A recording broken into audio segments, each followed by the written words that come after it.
see. Yes, okay.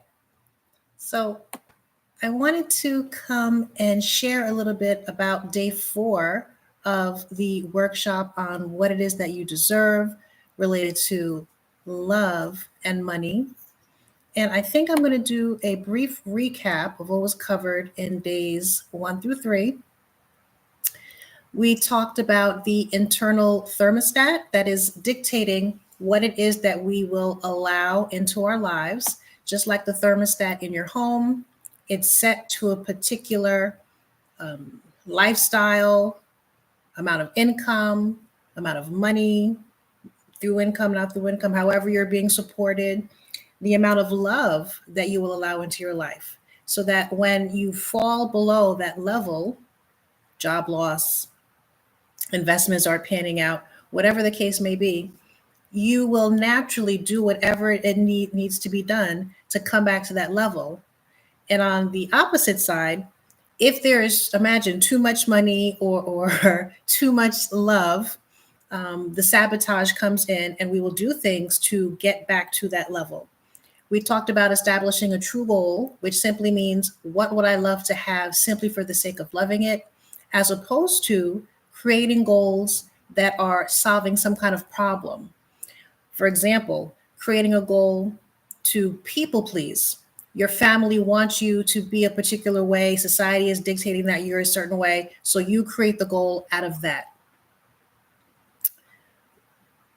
Also with problem solving is something adverse has happened in your life and you're going to create a goal to somehow compensate or make right whatever that thing is. However, when we're creating goals from those places, it's creating a psychological but also an energetic mismatch, so that the goal either can't be manifested or can't be maintained because it's simply not a match.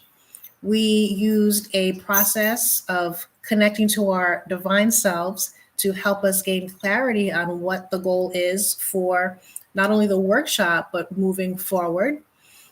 I introduced the concept of the creative tension process so that we can, it's a process basically that allows you to move towards that goal and that goal to move closer to you. And as you are using your thoughts, your energy, amazing insights begin to come forward, different ideas begin to come forward, and you will find that you are moving towards that goal.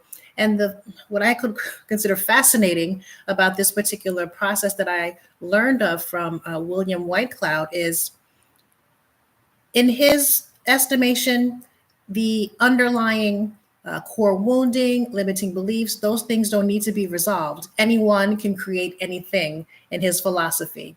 I don't know that I agree, but the process remains effective nonetheless.